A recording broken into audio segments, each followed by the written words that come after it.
Right. See, just giving everybody a chance to settle in. Thank you. Right. I see a few videos still. Can we take care of turning those off, please?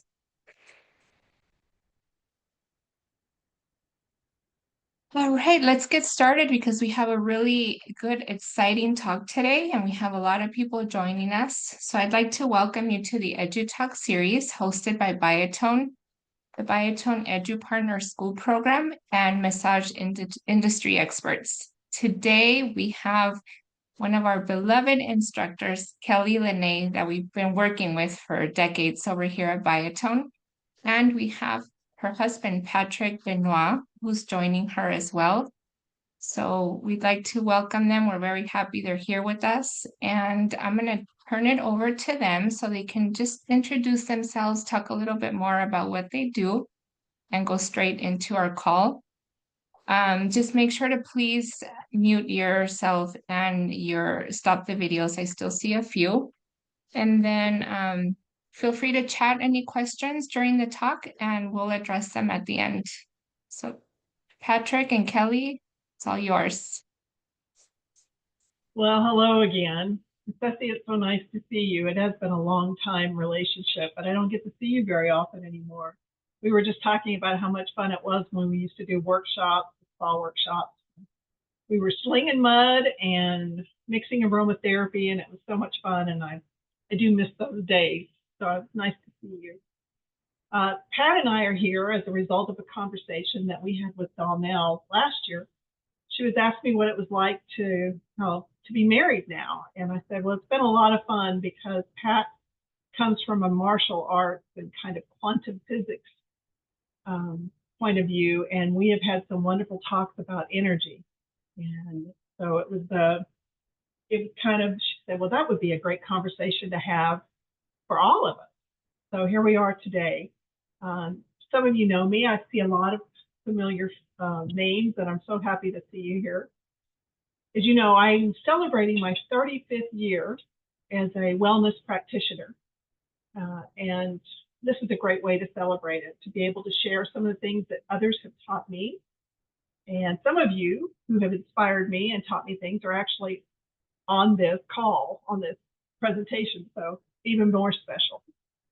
Pat and I have started another phase of our careers, and that includes our Casa Terra Rosa, which is a retreat lodge on Lake Eufaula.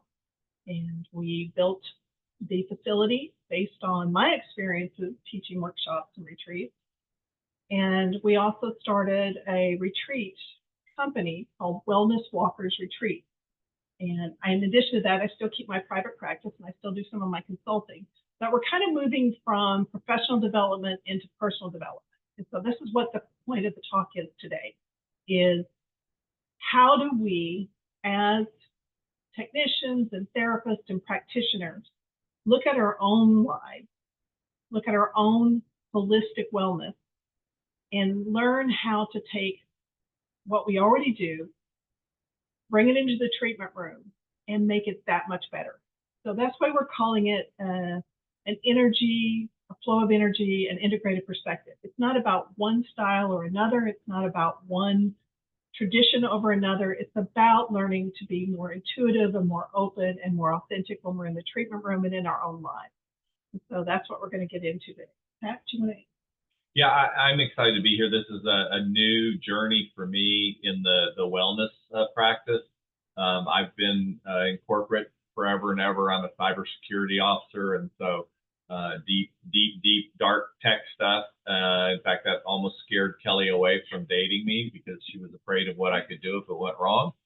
But you know, I've been since Kelli and I have been together. I've been starting to move more into learning various wellness practices and looking at doing more in that area. So this is a great way to kind of combine, and I'm excited to be able to talk about some of these things. All right, so you ready to get started? Ready? All right. Here we go. Or not. Okay. There we go. All right, so obviously we're not going to read everything to you, but we just want to make sure that you know what you're signed up for. And we're, like we said, we're talking about using energy flow as our statement through wellness practices. Um, the talk is designed for massage therapists, but it really is more about practical application in your own life and for your clients, and your own alignment with your beliefs. So you can say we're going to do mindful applications. We're going to talk about the science and ancient traditions, wellness traditions. Oops. and then we're going to go into the integration and application. All right, let's make sure if you're still on, we're going to assume that you signed up for the right talk. So, and all right, yeah, I already talked about that. So I'm going to let Patrick talk a little bit about the science. Okay. So we're going to look at, how the science aspect of it and how energy functions in all the different things that we do. It's probably not 100%. I certainly don't want to use that universal, but everything is energy as far as I'm concerned. Everything we see, everything we touch, everything we hear. There's radiant energy and there's physical energy, and so it's all energy. So we ought to know a little bit about it. Here's some universal truths about energy too. You may or may not know, you've probably heard, I know they talk about this a lot in wellness, is that energy cannot be created or destroyed. That's a law of conservation. It exists, and in a closed system, you can't do anything with it. And even in an open system, meaning outside just some contained area, it can't be created or destroyed. It can only move from one place to another. And that's a universal truth. It doesn't matter what energy we're talking about, whether it be kinetic, potential, chemical, thermal, whatever. It's all already there. It comes in multiple forms, but the other big aspects on this universal truth slide is that energy transfer is never 100% efficient.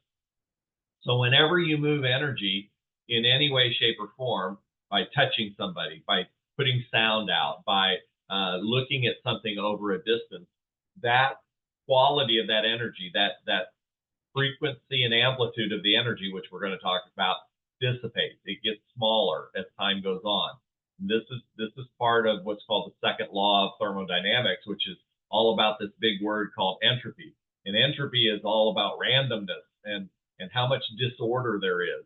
And energy by nature, as it changes, will always move towards disorder. It'll always move towards breaking apart and randomness. And the only thing that prevents that from continuing is applying more energy or introducing more energy into it. And so that's a very important thing. Everything else, we've all heard E equals MC squared. We know that mass and energy are interchangeable under certain conditions. But the key thing about universal truths that we're talking about is they are timeless. They're always true. They always have been true. They always will be true. It's like I always say, Kelli's right. She always has been right. She always will be right. They're global. They always apply, and they're unchanging.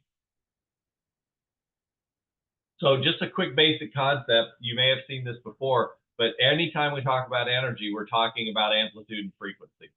And if you think back to those horrible times in your high school math classes where you had to do sine waves and cosine waves and all kinds of weird things like this, it's all the same thing. You have a wave of energy, and the energy, the how quickly that energy changes from positive to negative is the frequency. And that's the depth between the peaks and valleys. And then how tall or how much energy is above or below that zero space, that's the amplitude from whatever the middle position is. So knowing that, you can then start looking at things like what would be the perfect frequency. You may have heard this in healing and holistics, but there's all different kinds of frequencies. There's natural body frequency. If we take an MRI or do any kind of electrocardiograph or electroimpedance test on the body, you can get resonance between 62 and 68 hertz when the body's healthy. When it starts dropping, meaning the frequency goes slower and slower and slower, that's what's related to illness, colds, flus, dis-ease is demonstrated through natural body frequencies that are lower. If you look at the earth, there's a thing called the Schumann resonance, which is the natural frequency of the earth, and it's this 7.83 hertz. And this links the studies that are out there show that grounding helps to bring your frequencies in alignment with that earth's resonance. And that's the whole concept of grounding and well-being, is to be in alignment with your body, in alignment with earth's natural resonance. And then we have all the therapeutic frequencies, different benefits for different things. I like 528, known as the love frequency, to help repair emotional healing. And then I use actually Sophigio frequencies quite often. This is what I used for, and Kelli and I use for sleeping at night. This is your brown noise versus green noise versus pink noise versus white noise. Those are all different frequencies. 396 is supposed to be a frequency that relieves stress pretty significantly. So these are all that. So out of all this, what's the perfect frequency? The answer is it depends. It depends on the context. If you want mental relaxation, you want between 8 and 12 hertz. If you want deep meditation, you want between 4 and 8 hertz. If you want great health, 62 to 68 hertz, and so on and so forth. So that's what frequency is all about. So one of the things that I find very interesting about energy, especially what we're going to talk about with regard to physical movement in a little bit, is that there's this idea of co-regulation and neuromirroring. And this is the idea of when you smile, somebody else smiles. Happens all the time, right? If you feel pain when you see somebody's hurt, that's that sympathetic reaction to what's going on. This actually has a scientific basis in these things called mirror neurons that are in premotor cortex and parietal lobe. And the whole point of them is to enable empathy, imitation, and social learning, which all three of those things are significant in healing practice and holistic healing. So, these kinds of things, this kind of neuro mirroring gives you the ability to help understand things like autism and to use different therapies for emotional regulation and so forth. Did you want to say anything about this? Because I know this is more in your area.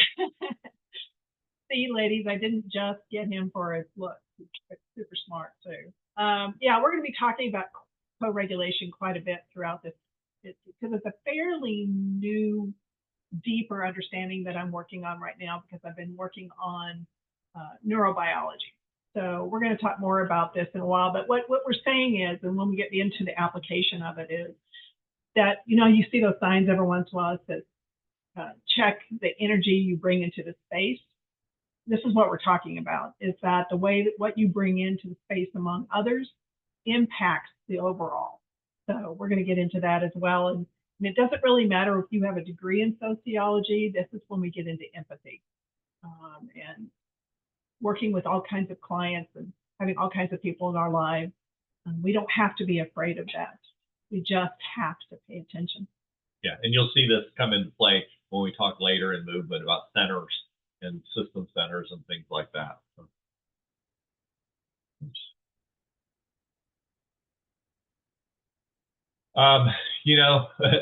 This says a lot right here. Where thoughts go, so goes energy.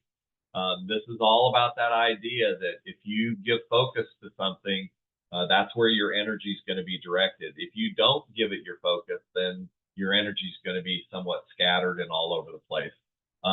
By the neural basis of this is by giving focus to something, you're actually building brain pathways that help you, as you think repeatedly about something, it allocates more cognitive resources to it. So it's kind of like having multiple engines or things working together, and one of them sits in passive mode waiting, and as soon as it needs that extra energy because of the focus, it's going to turn the other engine on and bring it online and create that additional power, that additional supply that you need. So your focus, on a goal, your brain prioritizes it. We talk about the difference between negative thoughts and positive thoughts. So in the end, mindset matters. The visualization idea is just, it's huge. I used it when I was a competitive swimmer a lot. I used to always swim all of my events in advance through visualization. So I would, close my eyes, get in a quiet place, and mentally imagine every aspect I could, every sensation, every feeling, every sound, all the senses that I could of the event I was getting ready to swim. And of course, the end of that imagery was I won. That was the end of the visualization. So long time ago, when I first started getting into all of this, and I was working on a degree in kinesiology, I had read a research paper that was done in Britain, and we don't really have to talk about how long ago that was, but they had poo-pooed in their research the idea that stretching helped at all, and they used runners as a proof that stretching beforehand did not really help performance and recovery. And that just didn't make sense to me in my own practical understanding and experience working with athletes in the treatment room. So I was doing a talk for a running club, and I asked them a question because it occurred to me that they were missing something in the research. I asked how many of these runners stretched before they started a run, and they almost everybody raised their hands. Then I asked them, what are you thinking about while you're stretching? How many of you are thinking about the route that you're going to be taking? You're just going over it in your head while you're stretching. Almost to a person, they raised their hand. And my immediate comment was, then you're not stretching, you're already running. And that was something that medical research had not taken into account. So this is how important this is. So when our clients are on the table, it does help to have them work with you, to be present and to be working with you. And it also helps to have the therapist focused and working with the client in this way. I've heard stories, and a lot of people will justify this practice of therapists. I'm going to call them technicians. Technicians who working in massage offices, who listen to books on tape while they're working on a client. And my comment always goes back to where thoughts go, energy goes. And honestly, when they argue with me, I ask them, do you tell your clients you're listening to a book on tape while they're working? And if you're not, then you already know what's going on and if that's right or not. So this visualization, this mindset, this attention to what's going on, slowing down and really not phoning it in, really being present. This is important. This is one of my favorites. Right? Absolutely. I think this one's over to you. Ancient wisdom. That's referring to my age, I think. I was going to say it's not about old, it's about ancient. Yeah. Okay. All right. So we are still talking about universal concepts. I have been very fortunate in my life to have had the opportunity to pursue one-on-one experiences with different healers, different elders from all kinds of traditional paths and cultural paths. And what I've noticed and what I always picked up was those things that, again, were universal. It's always easier to learn something when you're building on something else. So what I saw, these are just three examples. I've also studied with the Mayan traditions down in Belize. We both currently study with a Sante elder, which is North American. And all these seem to have a lot of common, but I just wanted to give this to you in your notes more than anything. Is what they have in common when we talk about energy. When we're talking about energy, we're talking about the life force. We're talking about what God breathed into Adam. It's talking about what animates everything. But a lot of cultures, especially indigenous cultures, believe that that energy is attached to everything. Everything has some kind of energy. Stones, plants, earth, everything, whether it has a heartbeat or not, has its own energy. So when you look at these, we talk about some things, how we attach, how they flow, how we can be able to influence them, how to read them, all those things. So this is really for you later on, but notice that on the cultural roles, these are universal concepts. They just have distinct cultural words and expressions. Spiritual and physical wellness, holistic health and balance, martial arts and healing, which is movement. So most of you already have some experience with these things. So I just wanted you to see in general how much alike they are. In most of the Native American indigenous traditions, they believe that everything and everyone is connected. Like we're in this huge spider web. And so whenever we harm something, we are harming ourselves. That things that can heal is universal. It's everything has the potential to harm or to heal. And it's just a matter of how we use them and how we connect with them. Well, that goes back scientifically to chaos theory. The whole idea of, you've probably heard the example of a butterfly flaps its wings in China and there's a tornado in Oklahoma, which it happens all the time. Lots of butterflies. Everything is, and it's connected through this idea of energy. There's an energy thread that runs throughout everything there is in the universe. And you're basically like a spider web, you're pinging those web threads and creating a frequency and a resonance to occur that can have impacts everywhere. All right, so this is kind of fresh for me in my head because I've been studying specifically yoga nidra, and so that's from the yogic and Ayurvedic point of view, and we're talking about how energy works, how we work with energy. And this one was particularly interesting to me, not only in understanding how guided meditation works, which I have studied multiple points of view on this and approaches, but they believe that we have sheaths of energy, and in there we're going to talk about this. The bliss body is that which is the closest to source, whatever you call that, God, creator, God, whatever you call that, universal energy, whatever that is, that's where we're the closest. And then we have the wisdom sheath, which has our collective wisdom, and also your independent, the things that are beyond education. It's that combination of education and experience and shared ancient wisdom. And then you have the mental sheath, which is obviously what we're thinking. And then we have the energy sheath, which is something you can start to feel. And then you have the physical sheath. And the way they talk about it, he was talking earlier about how energy goes we'll try to go a certain pathway. It'll try to go from cold to heat. Right. And so this one talks about that each one of these sheaths has a different concentration of energy. And so, I loved what they used as their analogy. So the bliss body, that energy is like ether, if you can imagine. Whereas wisdom sheath gets a little bit more dense and it's like air. The mental sheath is like mist.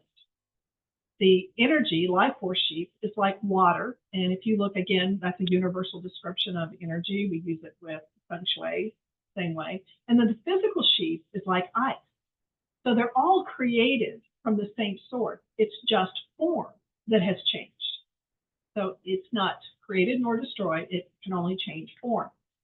So for me, personally, in my own personal journey, and those that I help in my treatment room, what's important to me is what's easier to change direction of? Mist, water, or ice? Because this is where we start working with clients. Ice is the physical sheath. So if I have something that will not move, that will not change with a client, maybe I need to step back and approach it from an energy aspect, because water is much easier to change form, much easier to change direction, and much easier to move when it's stagnant. So this is what we're talking about, approach the energy. So this is just one example of something that inspired me in my own treatment room. Cool. Movement. So there's a lot to talk about in movement, but here's the big deal I mentioned earlier. This idea of your center versus the center of a system. So when we talk about your center, we almost always talk about somewhere near the lower abdomen. It's where you're balanced. It's where you can center your posture, where you're aligned. And if you keep it in place, you can move efficiently. You have stability. That's all great. As soon as you connect with another person, and I'm using the physical to show this, but if you connect with another person, that center is no longer in your lower abdomen. Yours is still there, but you now have a system that's connected. And so the center has to move to the center of the system. If you think about, you used to swing things around in a circle and stuff like that. And if you move further up the string and you're swinging it, it's going to change where the center of that process is happening. So whenever you're dealing with another person and you're connected, and this is big in martial arts, of course, is I have to think about where the center of the system is. Otherwise, I have no ability to move that energy that's part of the system. We have a combined center of mass. The implication is if I lose my center or you lose your center, I become unstable. Maybe I fall down, who knows? But if I know where the center of the system is and I can influence that shared center, now I can redirect what's happening. For instance, an attacker coming at me, I can create an off-balance scenario for my opponent, and I can neutralize attack. So this also applies when you start thinking in terms of falling down. When you fall down by yourself, you have to maintain your center. If you fall down with somebody else, you better be looking for the center of the system, because otherwise you're going to be flailing all over. Which really makes sense when so many people are getting into the stretching, and they need to take into account as they're putting energy in to this combined where that center now becomes. And that's where the training is, and the slowing down, and the really feeling for where the resistance is and where the flow is. Well, and practically in the treatment room, person on a table, as soon as you lay hands on that person, you've created a different center for the system that you have to deal with in terms of your treatment. So, some principles here about this idea of yin yang. And you'll notice that I don't separate those. Yin yang it's one thing. And the important thing there is they're mutually dependent. You can't have one without the other. They're complementary. They're not opposing each other. They're living dynamically with each other. They're always shifting. This becomes important because when you start talking about energy from this point of view, let's say I'm having a conversation with somebody, and that person starts to escalate the conversation a little bit. They get a little more animated and more animated. There's a shift in this yin yang energy in the system, which they're escalating the yang energy. Well, if I try and escalate yang energy also, all we get is this. We get this effect. We don't have a symbiotic kind of relationship. We don't have a relationship where we can work together.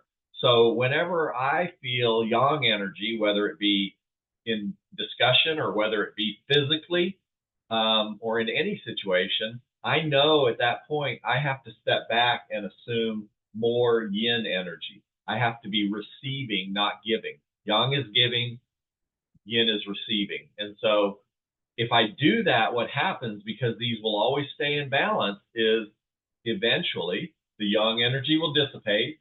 And then that gives me my opportunity to move from yin to yang, and then they have to receive and I have to give. So this is a give and take that exists in all things. You've read it in spiritual doctrines and philosophies and everything else in the world. The fact is, there's duality in all things. But these duality in the opposing forces are connected. They're not just completely separate and opposed to each other. They're connected and they're interdependent in the natural world. So, go ahead. That's all right. How we talk about this certainly when I used to teach massage school, we had our week of Asian-based therapies, and this became a big topic for us, is to understand this flow.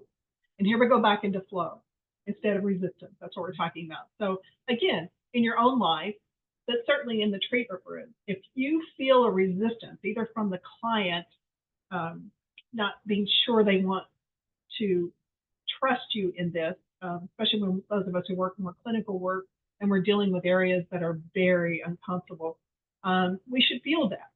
And we should be able to come back. That's what we're all talking about, this increased awareness of what informed consent really means.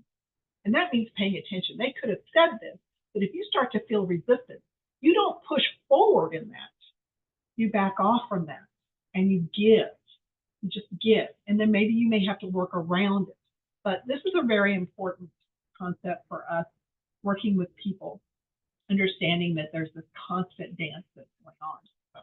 Right. The last point I'll make on this too is you notice yang is masculine energy, yin is feminine energy. They do not, again, live independently of each other. So when you talk about masculine, it's only an aspect of a person having masculine, and the other aspect of it that's always there is feminine, and it's in just differing degrees. So last on this idea of linear and circular motion, and I think this is particularly, Kelli can speak to this, particularly important in the treatment room, is when we study martial arts, there are two different ways to approach the arts. Some are linear arts and some are circular. In this case, linear movement, circular movement. So think of if somebody is coming towards you and I'm going to try and stop them dead on, that would be a linear kind of attack. And that becomes a scenario where I only win if my energy is greater than the other person's energy. So it's very dependent on strength, and it hurts. I studied Taekwondo for years, and it hurts when you hit stuff. It doesn't matter if it hits back, it hurts. So circular movement, though, is, how do I then instead use my opponent's energy, and I can create off-balance situations. I'm like Bruce Lee always said, be like water. So I let the energy flow around. And I think this is very important in a treatment room because, again, if you're pushing on something, whether it be physical or emotional, and you're getting resistance, move out of the way, give that space, and find a different way to move around it. That's the way that you make this work for you in energy. So, by the way, that is a really good book. There's a book written by Bruce Lee's daughter called Be Like Water, and it's about her father's philosophy as a philosopher. And it was a wonderful, inspiring book. I think we read it a couple of years ago. Yeah. It was really good.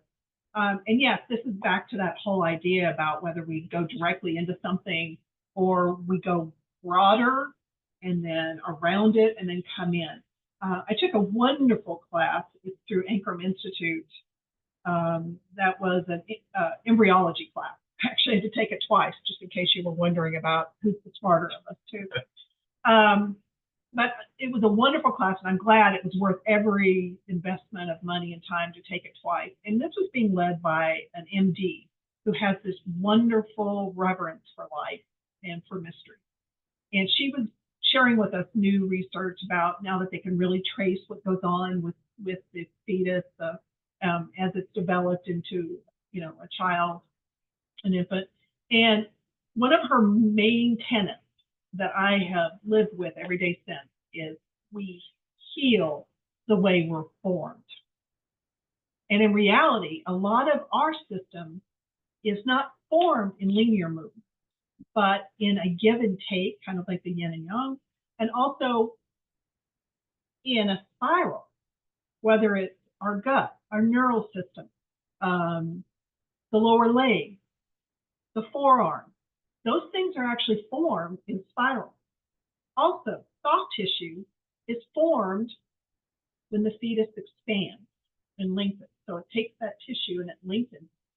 Bone is formed in compression. So when we talk about, he has an example of joint lock, immediately think about the fact that now, when I feel resistance in an area around a joint, I don't start pulling on it. I don't start pumping on it, which I have done, and it does work.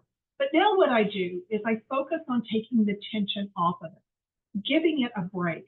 So what I do with joints and bones is I compress. I compress them together. I compress them in a direction. I'm compressing them to let them have some space and a breath, some space in between. And it takes the tension off of it. And there's a memory there. We talk about energy. We're talking about the body's intelligence that goes, oh, I remember this. So we're still going back to what the last slide was about the give and take. But this is an example of how this understanding linear movement versus circular movement Because we don't have to, I mean, for those of us who trained in the old days, 35 years of business, so you can imagine all the different training I've had, we got smarter. We got gentler for the most part. We got much more mindful of what we're doing with this client and with this tissue. And so to be able to coax into this means you have to understand where we need linear movement and where do you need circular movement, and to pay attention to how the tissue and the person you're working with is responding to that. Because sometimes we have to move into the tension, but sometimes we don't. We move into the ease. And someone says, well, how do you know that? I said, you pay attention. You pay attention to what is responding and what's not. And how stupid is it to keep doing the same thing expecting a different result? Well, and that's two really important concepts there too, is that we teach in martial arts, is this idea. Don't take away from this linear bad, circular good. That's not what we're talking about, because there are applications for linear in the treatment room too. But like in martial arts, I may use linear, like a straight punch, to distract, to just give them a little tap to take their mind somewhere else, so then I can move around them and do something different. You would use that in the treatment room. Do a little linear to get a distraction so that you can go around it a different way. The other important aspect is creating space. And, you know, I might use linear movement to create space, because I might give the person a little bit of a push back to take their balance and then step out of the way to give them space to fall. And that's the same thing you'd be doing with your work. So, we'll go through this pretty quickly. We're talking about posture, alignment, and balance. I think you all get that. The idea is, by having good posture, good alignment, good balance, you transfer energy smoother. You know, you can increase the efficiency. Muscular efficiency is increased, and it improves the ability to express too, because you're fluid and loose. You're not tight. Bruce Lee's whole deal was, I can be faster by being looser. And there's just one thing I wanted to show y'all with this that was taught to me probably 30 years ago. And it was a nun who had gone to massage school. And so I met her in a training. It was really a remarkable person. And she said, have you ever noticed that when we get tired, we start to take on the posture of defeat, which is this. When we surrender, which sometimes feels very much the same, you take on the posture of this.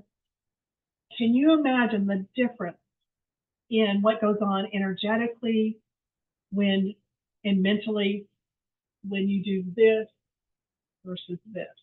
And there is not a client of mine who has come through my treatment room shared that with over the years.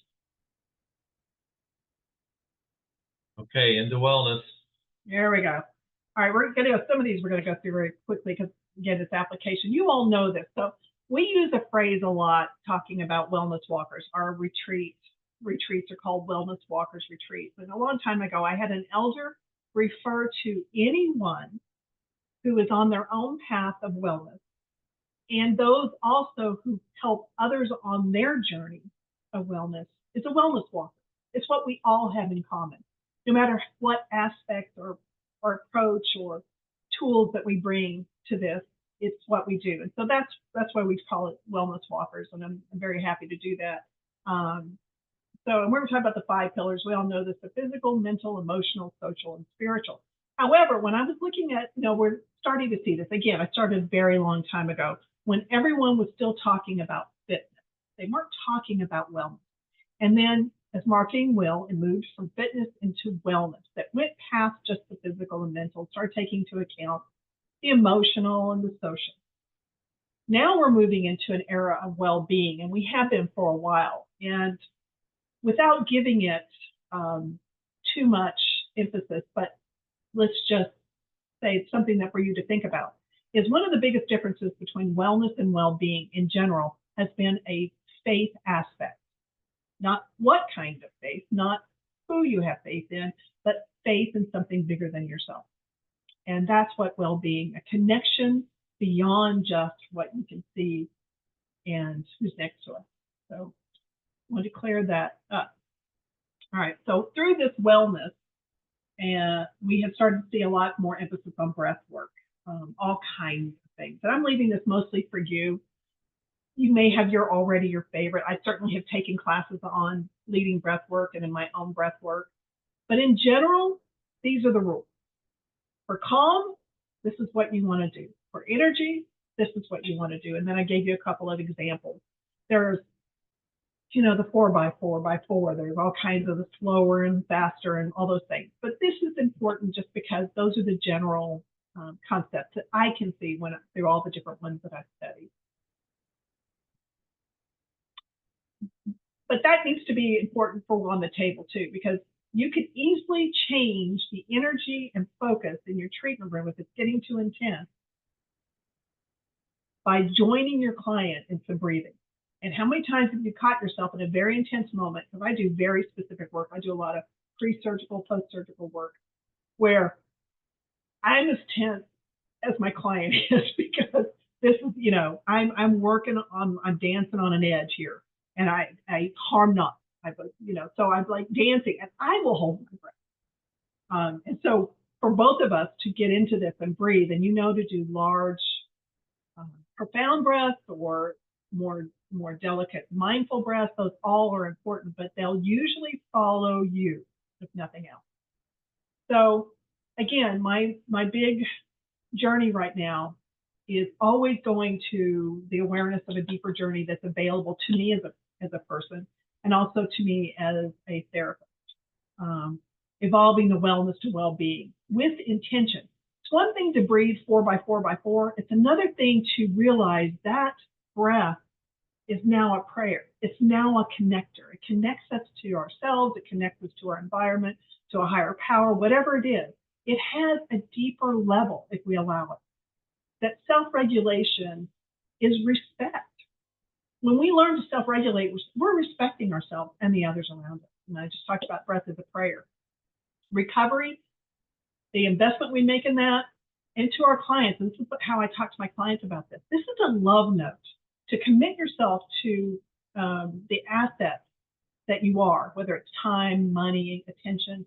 That's a love note to yourself. And that's the beginning of a lifelong love affair. Vitality, the things we do to increase. That's an adventure to be embraced. I don't like working out. I really don't. But when I do those things and I change my mindset, I change the story to an adventure, then it becomes a whole different experience.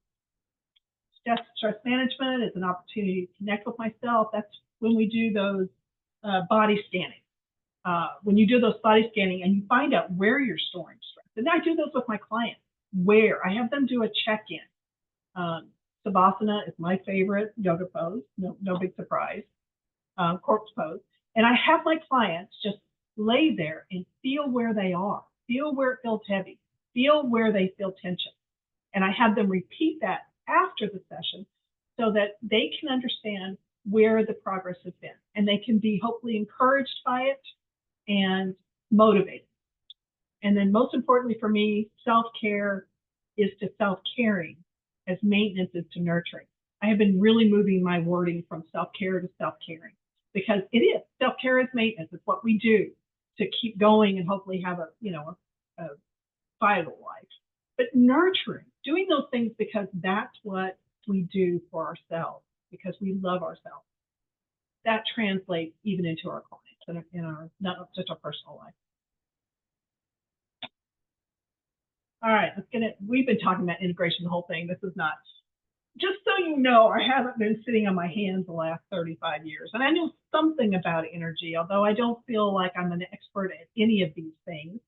This is the training that I have gone through. These are the experiences and the rabbit holes I have gone down in order to understand myself better and to be more authentic in my own life and in my treatment room. And every one of these and more, I mean, just figured why totally show how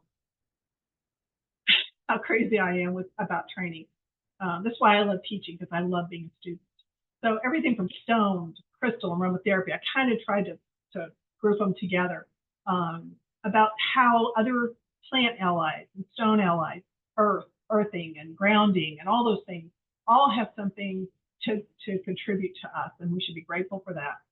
Polarity, therapeutic touch, cranial sacral. I mean, those are where things that, man, just in the beginning, I just had a tip of them, and the deeper I get in my own journey, the better I understand this, and I can really bring that into the treatment room. Again, with healing hands, that's a Native American tradition. Reiki, of course, is Asian, and then chakra is Ayurvedic. I've studied those a lot. Some that I resonate better with some than others. Again, meditation, I told you, I've been doing guided meditation for a long time. I've now studied how to lead shamanic journeying, and now yoga nidra. A lot in common, different things. So all of these things, as you look through them, you really can see all of that has to do with energy. And as I bring those into the treatment room, along with my myofascial and my clinical techniques, what happens is we have a better chance of treating the whole person and seeing real change. All right, so for those of you who have not played with energy, which I cannot believe, we all do energy work just because we're in connection. I left this for you. We don't have to go through it. I'm going to make you go through it, but I don't want to take up all night long because I love this so much. But this was a simple, this is one of the first ways that I started doing this. So if you haven't already done this, you might want to think about it. It's about connecting, opening yourself up, and then being able to translate that into understanding how to feel it with your clients. A lot of the time, you already feel this with your clients. How many of you have walked into the treatment room after they've gotten on the table and you go over and you just start working as you're talking to them? And they go, how did you know to go there? Well, my energy responded to their energy. Whether it's hot or cold, my hands responded to that. And I just trust that. So that is something that comes naturally to us. We just sometimes need to reconnect with it. And I sometimes have to remind myself. But I know if you've been in practice for any time at all, you've heard that a lot. How did you know to go? Okay, so when we go from this very physical approach to what we do at the treatment table, and we really become much more mindful, which apparently I can't spell. These are some of the things that you add as a gift to the client and to ourselves. We talked about rest, but these micro pauses, when I don't care if you want to do relaxation massage, that is your focus, that is what you do. When those micro pauses help to refill reserve. Co-regulation, we were talking about that earlier. In the treatment room, I find this over and over and over again, where if I have grounded myself and I am sure about what I'm bringing into this treatment room and I'm calm, they can borrow my calm. Because if people have been in chronic pain, if they're scared that this is their new normal, which are things I come across all the time, or life has just not been a bowl of cherries and they come in here, I want to kind of clean that slate so that we can focus in this moment on them and their healing. So they're able to borrow my call, but not if I don't have it. Desensitization and recovery. A lot of times people have desensitized themselves. We're overly bombarded with all kinds of sensations. So this time in the treatment room gives us an opportunity to give them a break from that so that they can in turn start to just pick up. So that's why with aromatherapy, I'm very mindful about how much aromatherapy I use. And I'm a simple, I've been studying aromatherapy almost my entire career. And I'm a simple still to this day, which means I use very simple recipes.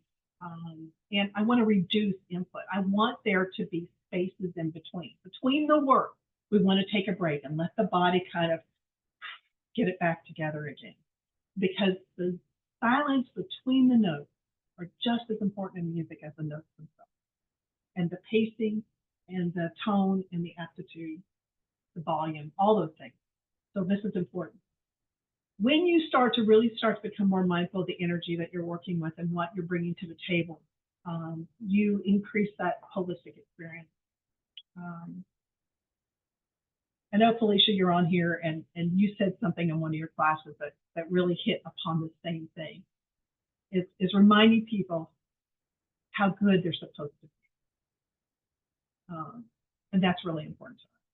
We talk about compassion fatigue. A lot of us, we have to have that, but I have clients. I think it's a privilege for me to hold safe space for people, and I get to witness all of these things. And that is what a wonderful way to spend my day in my life. But we also need those boundaries. We have to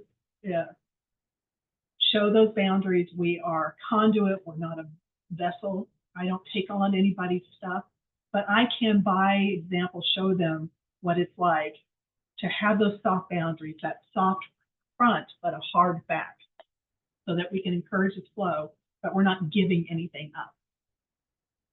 So that safe space, like I said, in our treatment room, where we're grounded, we're calm, we can then in turn help them become more calm, and they can be inspired as well as us. And then connection and retention. When we start nurturing clients and we are solid in that and we connect with them, that is the best retention you can have. I have clients I've been working on forever. I have clients that moved away, but when they come back into town, they book with me. We still have this connection. And so I'm not the right therapist for everybody, and that's fine. But the ones that I have, for me, it's a much better way to work. I love the connection I have with people. Mostly we were talking about how much co-regulation is involved and that subtle dance. And so I'm just very quickly going to go through here. Our nervous system, your energy introduces itself before you speak. So especially with new clients or regular clients, you really still need to make sure that what you bring to the table is you're aware of it. What you're doing at the table is you're aware of it. So make sure you're present, and you can rocket science. Responsive touch. That means so many times we've all heard it where somebody is complaining, they went to a therapist, it was very uncomfortable, they said it, and the therapist said, this is what you need, this is what we have to do. That's not responsive touch. That's not respect, and that is not informed consent. So slow down. And I'm talking to me. I always, because I come from a very clinical background where we had this much time, we had this many sessions to get any kind of change, and man, we kicked it. I worked with athletes, man, you kick it. And now I work so much slower, so much more responsive, because we have become synchronistic. So matching the breathing, soft, warm tone, paying attention what their response time is and what their true comfort state. The safe space holds a huge part of what I believe what we do. Letting people be able to just let go of the armor. That's why I never say, oh, you just do relaxing massage. No, all of it's important. All of us are important. All of us are massage therapy because we are massage therapists. And we bring that together. We form what this is. Now, it doesn't matter what anybody else thinks we are or whatever advisory or organization or legislative, it doesn't matter. We know who we are collectively, and this is what we do collectively. And then grounding rituals. I can get into predictive coding, but like I said, I've been totally immersed in neurobiology. So predictive coding is that somebody's already been some things, our mind's already made up, oh, if it looks like this, then it must be this. So by us slowing down, us using these grounding rituals, let's do these clearing, let's do this breathing, we're able to upend that predictive coding so that they don't immediately go into a triggered stress response. Worth looking into. We did it! We did it!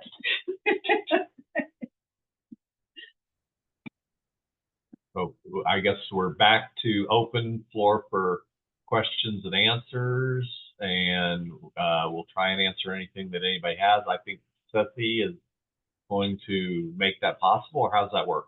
Yes, I'm here waiting for questions to come up so I can read them off to you. That was a great talk, by the way. Even for someone like me who's not a therapist, there's a lot to take from that as well. We do have Karen saying that was amazing, thanks. Jean Johnson saying very good, thank you. And if anybody has any questions, now's the time. While I see those coming up, I do just want to let everybody know to check your inbox tomorrow for a follow-up email with the recording link and the handout. If you don't get it by noon tomorrow, make sure to check your spam.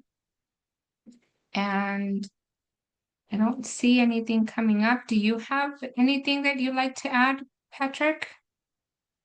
No, normally at this time in any speeches I give, I will dare people to ask us a question, but I do want to bring up something. We didn't do a contact page. We forgot. Yes, true. We did. We Oh, forgot. okay. This is our first time doing this together. So if you want to get on Facebook, we're Wellness Walkers Retreat. Myself, Kelli Lene, I'm on there. And then if you private messages or whatever, we're happy to DM you our website information and oh, look, he's putting it in there. He's so good. And then Casa Rosa, we have a website for. But we'd love to hear from you even later. We're getting ready to put out our 2026 schedule. We do trainings out there, workshops, trainings, and we also do retreats, nurturing the nurturers. So we'll have our 2026 schedule coming out soon.